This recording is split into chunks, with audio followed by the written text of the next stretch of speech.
Sige po, huwag po kayo mag-alala. Gagawin ko po ng paraan. Ingat po kayo dyan. Ang mga huling salita ang binitaw ni Maris bago ibaba ang kanyang cellphone. Malakas ang ulan ng gabing iwan. Nang tumawag ang kanyang nanay upang sabihin sa kanya ang mga problema at bayarin na kailangang bayaran. Si Lea Maris, o mas kilala sa nickname na Maris, ay office worker sa isang maliit na kumpanya sa Maynila. Tubong Bicol si Maris at lumuwas lamang ng Maynila upang magtrabaho para sa pamilya. Mahigit 5 taon na din siyang nagtatrabaho bilang office worker at kamakailan lamang ay na-promote siya sa pagiging supervisor. Masipag at masayaing dalaga si Maris na mayroong height na 5'3". May magandang mukha at slim type, magandang istruktura ng katawan. Maraming lalaki na ang nagtangkang manligaw sa dalaga. Ngunit dahil busy nga ito sa trabaho at sa pagsustento sa kanyang pamilya sa probinsya, mas pinili na lamang niyang maging single. 19 anyos ang dalaga nang muli siyang magkaroon ng karelasyon. Pero hindi at tagal dahil sa lamig ng kanilang pagsasama gawa ng pagkabisi ni Marie sa trabaho. 25 anyos na siya ngayon at wala pa rin ni isang maswerteng lalaki ang nakapagpasuko sa kanya na ibigay ang kanyang unang karanasan. Habang pauwi si Maris galing sa trabaho, nakatulala ito sa kawalan. Iniisip niya kung paano siya makakapagpadala ng pera sa kanyang magulang. Sa susunod na buwan pa kasi ang kanyang sahod. Lubog sa utang ang pamilya ni Maris dahil sa sakit ng kanyang tatay. At kahit na anong pangsipag at pagtitipid ang gawin niya, ay kinakapos pa rin talaga sila sa gastusin. Maging ang pag-online selling ng mga skincare product ay sinubukan niya na rin. Habang nasa biyahe, ay naisipan niyang manghiram ng pera sa kanyang close friend na si Gary. Si Gary ay 3 taon ng office worker sa parehong kumpanya ni Maris. Si Maris ang nag-train at nag-guide sa kanya sa mga trabaho nung nito ay nag-uumpisa pa lamang. 3 taon na rin sila magkaibigan ng dalaga. Masaya kasama si Gary. Madalas siya rito napapatawa. May sense of humor, kaya naging malapit talaga si Maris sa kanya. Hindi siya naiilang kahit lalaki pa ito. Matagal lang may gusto si Gary kay Maris, ngunit pinili na lamang niyang ilihim to. Dahil nga sa may itsura at panalo rin si Maris kung katawan lang ang pag-uusapan. Ngunit para sa kanya, minabuti na lang niyang ilihim ang pagtingin at pagkatakam sa dalaga dahil alam niyang wala naman siyang pag-asa dito. Hindi katangkaran si Gary na mayroon lamang height na 5'5", medyo chubby at may maitim na kutis. Hindi rin masasabing gwapo. Hindi talaga gwapo. Na pinalala pa ng pandemya dahil tad-tad ng tabyawat ang mukha dahil sa mask. 37 anyos na si Gary at ni isang beses sa kanyang buhay ay hindi pa ito natiruan ng nobya. Ngunit hindi naman na ito bago sa usaping kama. Sa katotohanan, madalas siyang dating maghanap ng mga babaeng bayaran at handa siyang magbayad kahit magkano para lamang maibsa ng uhaw at kalungkutan ng damdamin. Pero natigil tong bisyo niya sa babae nung magkaroon nga ng pandemya. Isang araw, nakatanggap si Gary ng mensahe galing kay Maris at nais nitong makipagkita. Agad naman tong pumayag. Nakatira ang dalawa sa isang apartment. Medyo may kalayuan sa kanilang pinagtatrabahuhan. Ang apartment na ito ay may 4 na palapag. At sa bawat palapag ay may 5 units na good for 1 person. Ang unit ni Maris ay nasa 3rd floor at 2nd floor naman si Gary. Maya-maya pa ay may narinig ng katok si Gary. Bagamat hindi pa nabubuksan ang pinto, Alam niya na agad kung sino ito. Ma'am, kayo pala, tuloy ho. Agad namang pumasok si Maris sa apartment ni Gary. Feel at home na dito si Maris dahil hindi ito ang unang beses na nakapunta siya sa apartment ni Gary. Komportable at may tiwala naman din siya sa kaibigan at katrabaho. Maliit lamang ang unit na ito, na meron lamang kusina at maliit na kwarto na nagsisilbing sala at tulugan. Pinaupo ni Gary si Maris sa upuan, habang si Gary naman ay naupo sa kanyang kama. Ang buong akala ni Gary ay balak na magbayad ni Maris ng kanyang utang. Ngunit laking gulat niya na nang manghiram ulit ito ng malaking halaga. Meron na kasing utang si Maris kay Gary na nagkakahalaga ng 20K.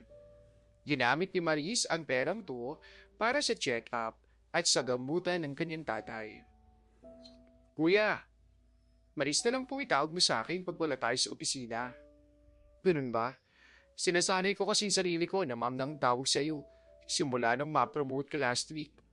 Ano bang sadya mo, Maris? Ba't parang seryoso yata masyado yung mukha mo? Pasensya ka na, Gary, ah. Mukhang di pa rin ako makakabayad ng utang eh. Walang problema, Maris. Hindi ko pa naman kailangan yung pera. Bayaran mo na lang ako kapag okay na. Pero kuya, kakapalan ko na yung mukha ko.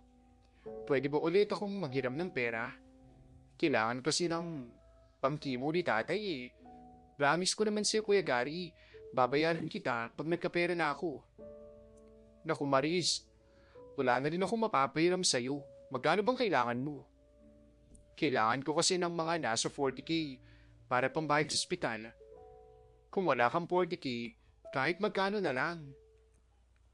Habang nag-uusap ang dalawa tungkol sa kanilang problema, hindi naman nakalampas sa paningin ni Gary ang mga hita at binti ni Maris. Napakakinis at parang nag-uudyok to sa kahinaan niya bilang lalaki. Yan ang mga bagay na nasa isip ni Gary habang nakikinig sa mga hinaing ng dalaga.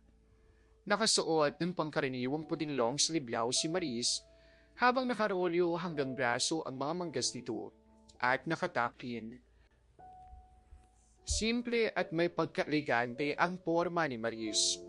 Unti-unti ring nagbago ang kaisipan at pagtitimpi ni Gary tuwing pagmamasdan niya ang maamo at ngayon mukhang problemadong mukha ni Maris, na halos maluha na sa pagkukwento ng kanyang mga problema. Tuloy lamang sa pagkwento si Maris at tuloy lang din ang pakiusap niya kay Gary na sana'y makiram siya ng pera. Wala siyang kaalam-alam na nag-iba na rin pala ang kaisipan ng katrabaho. May kung anong masamang motibo ang nabuo sa isip nito na hindi niya kailanman aakalain. Tutulungan kita sa problema mo. Huwag kang mag-alala. Ani ni Gary. Talaga? Maraming salamat. Pero sa isang kondisyon. Diretsa ang sabi nito. Ano naman yun, kuya? Papahiramin kita ng pera. Kung papayag ka, na makatabi kita ng gabi. Ha? Nabiglang sabi ni Maris. Yun yung kondisyon ko. Bastos. Galit na sabi ni Maris. Labis talagang kinagulat niya ang mga katadang narinig niya sa kanyang pinagkakatiwalaang kaibigan. Nagmadritong nag-ayos at lumabas ng apartment ni Gary. Galit at maluhalang ang bumalik sa kanyang apartment si Maris. Pagdating sa kanyang apartment, ay nalungkot siya sa sobrang pagkadismaya sa nangyari. Iniisip pa rin niya kung paano nabanggit ng kaibigan ang mga salitang kanyang narinig. Sinubukan din niyang maghiram ng pera sa ibang kaibigan, ngunit bigo naman to. Dahil na rin siguro sa epekto ng pandemya, kaya walang masyadong pera ang mga tao. Bagamat isang pangkaraniwang office worker lang si Gary, at tagumpay naman to sa pagiging crypto trader. Ito ang paraan ni Gary para kumita ng malaking halaga ng pera. Sa mga ganitong pagkakataon, si Gary lang talaga ang maaasahan ni Maris na makatutulong sa kanya. Ngunit hindi rito kayang tugunan ang mga kondisyon ng lalaki. Sa kabilang banda, pinagsisisihan naman ni Gary ang mga nasabi sa kanyang kaibigan. Nadala lamang siya ng oras na yun at nais siyang manghingi ng paumanhin. Kaya inihanda na niya ang perang kailangan ni Maris at balak niya itong ipahiram ng walang kapalit. Inimangin ito sa sobre at dinagdagan pa niya ito ng libre niya 10,000 para sa peace offering at nagbabakas sakali na sana'y mapatawad siya ng babae. Kinabukasan, nagkita silang dalawa. Agad na umiwas si Maris at hindi niya na ito nakausap. Sinubukan niyang habulin para kausapin sana ito, pero mabilis nang umalis. Nakablock na rin siya sa messenger. Maging sa opisina ay iniiwasan na siya nito. Hindi siya makahanap ng timing para makausap si Maris. Nais lang sana niyang humingi ng paumanhin at nagbabakas sakaling maibalik ang kanilang magandang samahan. Makalipas ang 3 araw, habang nasa opisina, nakatanggap si Maris ng tawag mula sa kanyang nanay. Ayon dito, labis na lumulubha ang kalagayan ng kanyang ama at kailangan na talaga itong maisailalim sa chemotherapy. Hinang-hina na si Maris sa problema, pero hindi pa rin siya nagpapaapekto sa trabaho. Bagkus ay lalo pa niyang pinagbuti. Hindi pa natatapos ang araw na yun nang makatanggap siya ng mensahe galing sa landlady ng tinitirahang apartment. 3 buwan na kasi siyang hindi nakakapagbayad ng upa. At kung hindi pa raw siya makakapagbayad, kinabukasan ay mapipilitan na ito na paalisin siya. Naalala din niya na tambak na ang kanyang bill sa kuryente at tubig at maaari na siyang maputulan sa susunod na linggo. Sunod-sunod na naipon ang problema ni Maris, dalabis siyang ikinalungkot. Habang papauwi, naluluhan na lamang siya nung iabot na niya ang kanyang pamasahe sa FX driver. Dahil na lang kasi ang natirang pera ng kanyang bitaka. Gulong-gulo na ang isip niya. Hindi niya alam kung saan siya kukuha ng pera. Maski pambili ng pagkain ngayon at pamasahe ay wala na rin siya. Pagdating sa apartment building na inuupahan niya, napatingin na lamang siya sa unit ng kaibigang si Gary. Naisip niya, yun na lang talaga ang tanging paraan. Habang pakyat ng hagdan, bigla na lamang siyang napatikil sa 2nd floor at nag-isip ng mabuti kung kaya ba niya ang kondisyon na inihiling ng kaibigan. Habang nag-iisip, hindi niya namamalayan na nasa tapat na siya mismo ng pinto ng unit ni Gary. Huminga ng malalim, hinunasan ang naluluhaluhang mata at kumatukto. Nagtaka si Gary kung sino yung tao sa labas ng pinto. Wala kasi siyang inaasahang bisita sa araw na yun. Ngunit umaasa siya na sana si Maris ang taong nasa pinto. Laking gulat at tuwa niya nung makita niyang ang kaibigan niya ang nasa pintuan. Heto ng pagkakataon niya upang manghingi ng paumanhin. Kayo pala ma'am, yung tungkol dun sa ano. Hindi pa tapos magsalita si Gary nang biglang magsalita si Maris. Payag na ako. Ha? Nagtatakang tanong ng lalaki. Payag na ako sa kondisyon mo. Ikaw na lang kasi ang makakatulong sa akin. Nagulat si Gary nang marinig niya ang makatagang binanggit ng dalaga. Agad niya itong pinatuloy sa kanyang unit. Gaya ng dati, nakaupo si Maris sa upuan at nasa kama naman ni si Gary. Talaga madam? Payag ka na sa sinasabi ko? Tila excited na tanong ni Gary. Nawari ba ay nalimutan na niya na gusto niya nga palang manghingi ng paumanhin. Pero may mga kondisyon din ako. Ano yun? Gusto ko sa ating dalawa lang to. Huwag na huwag mong ipagsasabi sa ibang tao. Walang problema, madam. Wala akong pagsasabihan. At may pakiusap sana ako. Okay lang ba kung 60 ang hihiramin ko? Ikinuwento ni Maris ang kanyang problema. Sa renta, sa bills na hindi niya mabayaran. Kaya't agad pumayag si Gary. Sige, payag ako Maris. Nakasuot ng cream color blouse si Maris with black blazer at naka-black na palda din na above knee level. Nababalot ng katahimikan ng buong kwarto sa mga sandali yun. Tumayo si Maris at huminga ng malalim at unti-unting iniangat ang kanyang panda. Muling huminga ng malalim si Maris. Nilabanan ng takot at unti-unti nang tinanggap ng kanyang isip ang kanyang sasapiti ng gabi yun. Hanggang sa namalayan na lang niya na nasa saig na pala lahat ng suot niya. Hindi naman makapaniwala si Gary sa kanyang nasaksihan. Naupo si Maris sa harapan ni Gary. Unti-unting binukas ang mga binti. Napansin niya ang mukha ng kanyang kaibigan na mukhang agresibo ng mga oras na yun. Dahil ayaw niyang matunghayan ang mga susunod na mangyayari, agad niyang ipinikit ang kanyang mga mata, kasabay ng muling pagbagsak ng kanyang luha. At sa punto iyon, ay halos himatay naman si Gary sa galak, nang tuluyan niyang makamit ang madalang inaasam na babae. Walang sinayan na oras si Gary, kundi sulitin ang pagkakataong yun. Halos magiba niya ang matibay na fama si Gigil.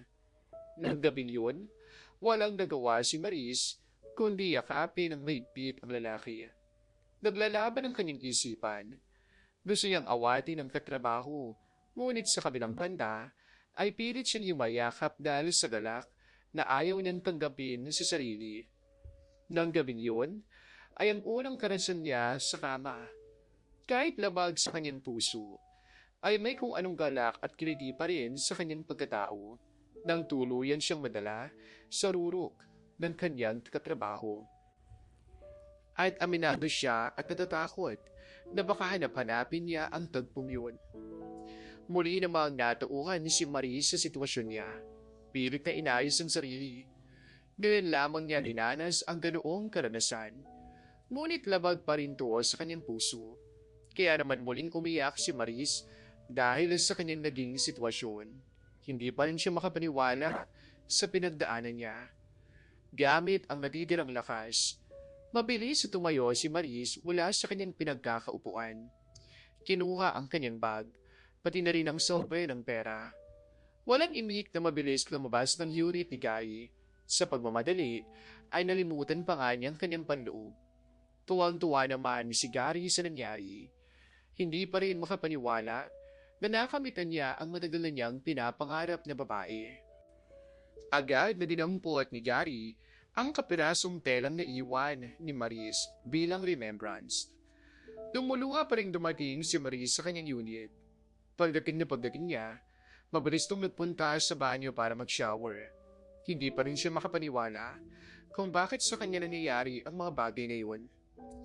Kinabukasan, agad na ginamit ni Maris ang pera para makapagbayad ng renta. Binayaran na rin niya ang kanyang mga bills. Nakapagpadala rin siya ng pera sa kanyang magulang. Natapos lahat ng problema niya sa araw na yun. At kahit papaano, ay may natira pa siyang pera at nagbabakas sa karito na sana umabot hanggang sa susunod niyang sahod. Nakalipas ang isang buwan. Back to normal na ulit ang buhay ni Maris. Bumubuti na rin ang kalagayan ng kanyang tatay. Wala siyang naging problema sa buwan na yun at sana nga ay magtuloy-tuloy na. Ngunit mukhang hindi na talaga maibabalik ang pagkakaibigan nila ni Gary. Kasi sa tuwing magkakasalubong ang dalawa, ay agad silang nagkakailangan. Nakontento naman na ang dalawa sa ganoong sitwasyon. At pareho na nilang tanggap yun. Nangako si Marie sa sarili na babayaran niya ang utang niya kay Gary para malimutan na rin niya ang lahat ng pinagdaanan. Ngunit dahil sa maintenance ng team ko ng kanyang tatay, maski piso, ay hindi pa rin to nakakapagbayad. Kahit mataas na rin ang sahod niya ay sakto lang to para sa gamutan ng kanyang ama. Hindi naman to alintana ni Gary dahil sa hindi nga siya masyadong nangangailangan ng pera. Ang tanging hiling lamang niya sa ngayon ay muling maibalik ang pagiging close nilang dalawa ng babae. Hanggang dito na lamang po ang ating storya. At salamat sa pakikinig.